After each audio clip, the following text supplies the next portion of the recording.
जय हिंद लोक चळवळीतर्फे स्वर्गीय वसंतराव नाईक यांच्या जयंतीनिमित्त आयोजित करण्यात आलेला युवा शेतकरी सन्मान सोहळा 2026 यंदा 10व्या वर्षात मोठ्या उत्साहात पार पडला।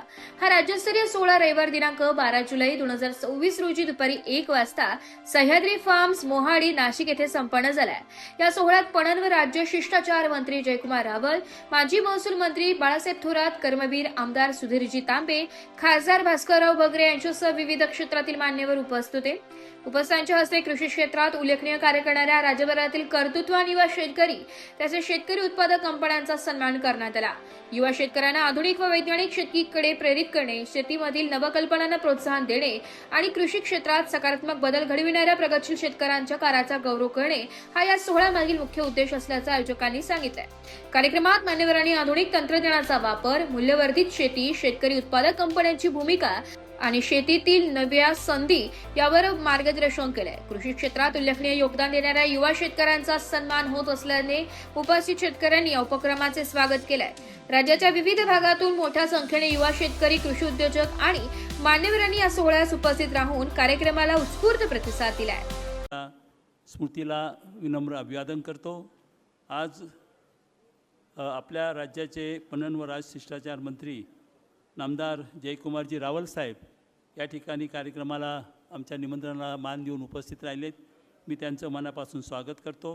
कार्यक्रमाचे अध्यक्ष आणि राज्याचे ज्येष्ठ नेते, माजी महसूल मंत्री, कृषी मंत्री म्हणून त्यांचा खऱ्या अर्थाने खूप मार्गदर्शक असं त्या ठिकाणी कार्यकाळ राहिलेला आहे, असे आदरणीय बाळासाहेबजी थोरात साहेब।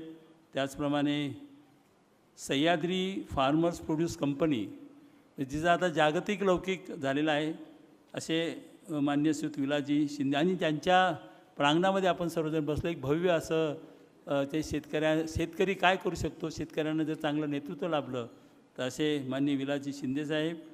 त्याचप्रमाणे इथे उपस्थित असलेले प्रवीणजी गायकवाड साहेब, सौ दुर्गा तांबे, नामदेवराव गुंजाळ, सर्वच उपस्थित मान्यवर उपस्थित ज्यांना आपण सन्मान करणार आहोत आणि ते आपल्या बळीराजाचे जे प्रतिनिधी आहेत आणि ज्यांनी अतिशय उत्तम प्रकारे शेती केलेली आहे, शेती करत आहेत। एक त्यांनी मार्गदर्शक अशा पद्धतीचं कार्य राज्यातील अन्य शेतकऱ्यांसाठी केलं आहे। ते आमचे सर्व पुरस्कार्थी बंधू भगिनी मित्रांनो, खरं तर हे आज महिला शेतकरी वर्ष आहे, जागतिक महिला शेतकरी वर्ष आहे। तर आम्ही आणि शेतीची सुरुवातसुद्धा जर आपण प्राचीन काळामध्ये पाहिलं तर शेतीची सुरुवात ही महिलांनीच केलेली आहे।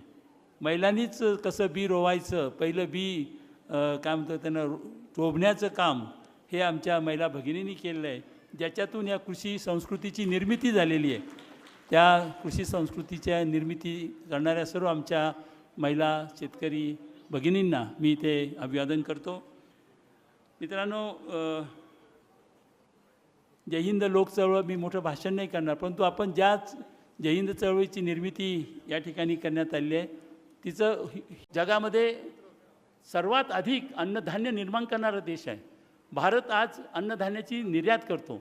दूध आपण सर्वात जास्त निर्माण करतो, साखर आपण सर्वात जास्त निर्माण करतो, भात आपण सर्वात जास्त निर्माण करतो, असे अनेक उदाहरणं त्या ठिकाणी देता येईल। परंतु हे पुरेसं नाही आहे मित्रांनो, आणि म्हणून आपल्याला पुढच्या काळामध्ये जय हिंद चळवळीचे आमचा छोटा प्रयत्न आहे। आम्ही फक्त काय 2-3 गोष्टीवर आम्ही इथे काम करत आहोत। एक म्हणजे शेतकऱ्याला आदर्श पद्धतीने शेती कशी करावी, गुड प्रॅक्टिसेस इन ॲग्रिकल्चर। साधं कंपोस्टिंगसुद्धा आपल्याकडे त्या ठिकाणी शेतकरी करत नाही। शेतकरी बांधवांना आम्ही नेहमीच सांगतो की आपण नेहमी वरून पडणारं जो काही हवामान आहे किंवा वातावरण आहे, पाऊस आहे, याच्यावर आपली शेती अवलंबून असते। आपण नेहमी त्याला दोष देतो, बरोबरच आहे। शासकीय धोरणं असतात, कुठलंही शासन यावं, शेवटी त्यांना गरिबांना अन्नधान्य स्वस्त मिळावं अशी त्यांची इच्छा असते। तेव्हा शासकीय विशेषतः निर्यात धोरणाबद्दलही आपल्या तक्रारी असतात, त्याही योग्य आहेत। परंतु त्याच्या पलीकडे जाऊन एक फॅक्टर आहे, तो आपण विसरता कामा नये, आणि तो फॅक्टर म्हणजे आपण स्वतः त्या ठिकाणी आपली उत्पादकता वाढवली पाहिजे। आज जगामध्ये आपण जर उत्पादकता पाहिली, आपण मग दूध असेल, कुठलीही असेल, सोयाबीन असेल, या सगळ्यामध्ये जर आपण पाहिलं तर आपली उत्पादकता जगाच्या तुलनेमध्ये खूप कमी आहे। आपल्याकडे क्षेत्र मोठं आहे म्हणून आपला व्हॉल्यूम मोठा आहे, परंतु आपली उत्पादकता कशी वाढेल, शेतकऱ्याला किफायतदार शेती कशी होईल, आणि म्हणून यासाठी जो मार्जिनल फार्मर आहे, आजही शेतकऱ्यांच्या आत्महत्या होतात, त्याच्यासाठी इंटिग्रेटेड फार्मिंग म्हणजे संगमनेर तालुक्यामध्ये लोक ऊसही लावतात, दूधही निर्माण करतात, पोल्ट्री पण आहे आणि भाजीपाला पण आहे. आणि या सगळ्या गोष्टींमुळे त्याला कुठे ना कुठे त्याचं त्या ठिकाणी वर्षामध्ये एकदमच तो कधी अडचणीत येत नाही. आणि म्हणून ही इंटिग्रेशन फार्मिंग म्हणा किंवा त्या ठिकाणी मी सांगितल्याप्रमाणे गुड प्रॅक्टिसेस इन ॲग्रिकल्चर अशा आणि समूह शेती. अनेक वेळेस आपण जेव्हा समूहाने शेती करतो तर त्याच्यातून खूप मोठ्या प्रमाणावर एक तर आपली बार्गेनिंग पॉवर वाढते. विलासराव शिंदे साहेबांनी केला हा प्रयोग समूह शेतीचाच प्रयोग आहे.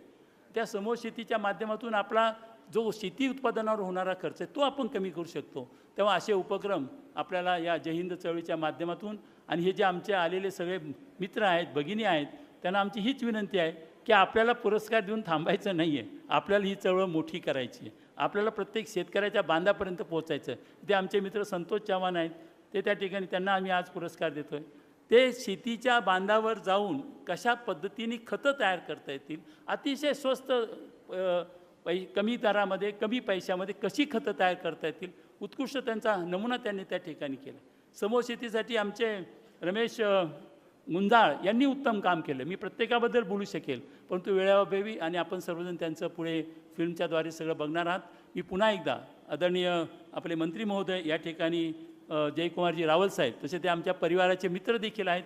राजाभाऊ राजळेंचे ते खूप स्नेही होते आणि त्यामुळे आम्ही हक्काने त्यांना सांगत असतो आणि त्यांनी देखील त्या ठिकाणी अतिशय आनंदाने त्या ठिकाणी ते उपस्थित राहिलेत. मी पुन्हा एकदा त्यांचं मनापासून स्वागत करतो. आदरणीय बाळासाहेब थोरात या जय हिंद चळवळीचे मार्गदर्शकच आहेत.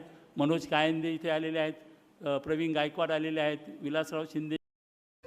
महाराष्ट्र राज्याचे पणन आणि राजशिष्टाचार मंत्री जयकुमारजी रावल साहेब यांचं सुद्धा आपल्या सर्वांच्या टाळ्यांच्या गजरात मी मनपूर्वक स्वागत करतो. ज्यांच्या सुंदर आणि देखण्या कॅम्पसमध्ये आपण हा कार्यक्रम या ठिकाणी घेतो आहोत त्या सह्याद्री फार्म्स या कंपनीचे संचालक माननीय विलास अण्णा शिंदे यांनी सुद्धा प्रमुख उपस्थितीत आपलं स्थान ग्रहण करावं अशी मी त्यांना विनंती करतो. सोबतच विचारमंचावरती डॉक्टर सुधीरजी तांबेसाहेब, दुर्गाताई तांबेसाहेब, प्रवीणजी जाधव आणि उपस्थित सर्व मान्यवरांचं मी मनपूर्वक स्वागत करतो. जय हिंद चळवळीचे सेक्रेटरी सन्माननीय गुंजाळ सर हे सुद्धा या ठिकाणी उपस्थित आहेत.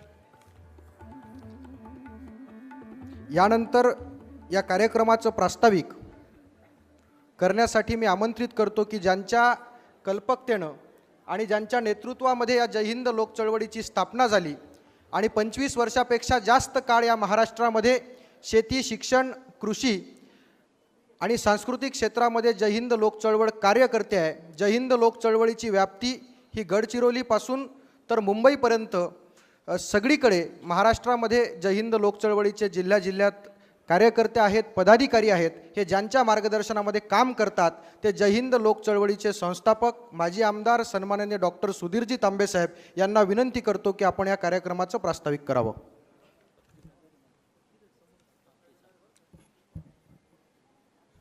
सर्वप्रथम मी हरित क्रांतीचे जनक, महाराष्ट्राचे दीर्घकाळ मुख्यमंत्री, कर्तबगार मुख्यमंत्री म्हणून ज्यांनी लौकिक आजही आपल्या सर्वांच्या स्मरणात आहे असे वसंतरावजी नाईक साहेब आणि खऱ्या अर्थाने सहकारामध्ये ज्यांनी दीपस्तंभासारखं राज्यात काम उभं केलं ते आदरणीय भाऊसाहेबजी थोरात साहेब यांच्या स्मृतीला विनम्र अभिवादन करतो. आज आपल्या राज्याचे पणन व राजशिष्टाचार मंत्री नामदार जयकुमारजी रावल साहेब या ठिकाणी कार्यक्रमाला आमच्या निमंत्रणाला मान देऊन उपस्थित राहिलेत. मी त्यांचं मनापासून स्वागत करतो. कार्यक्रमाचे अध्यक्ष आणि राज्याचे ज्येष्ठ नेते, माजी महसूल मंत्री, कृषी मंत्री म्हणून त्यांचा खऱ्या अर्थाने खूप मार्गदर्शक असं त्या ठिकाणी कार्यकाळ राहिलेला आहे असे आदरणीय बाळासाहेबजी थोरात साहेब.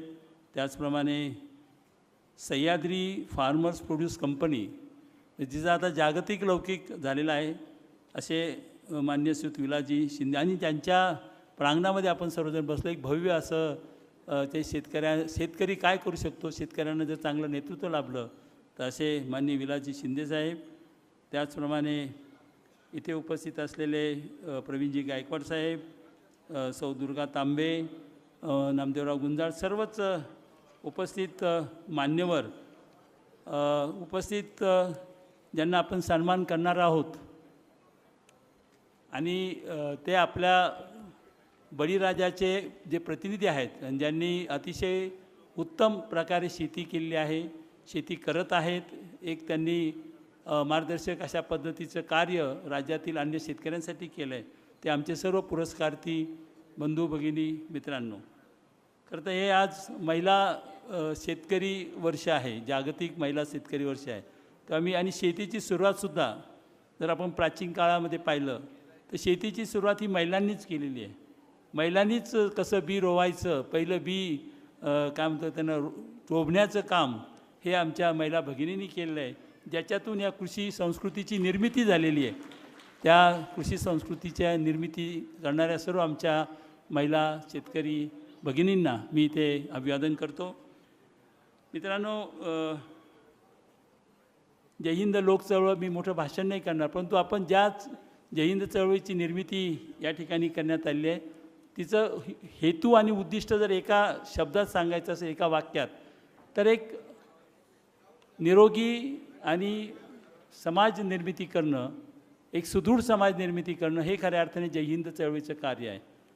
आपल्याला माहिती आहे की कुठलाही देश जेव्हा आपण म्हणतो की तो खूप प्रगत आहे, जी प्रगत राष्ट्र आपण बघतो, जे विकसित राष्ट्र आपण बघतो, त्याचा पाया तिथला सुदृढ समाज आहे.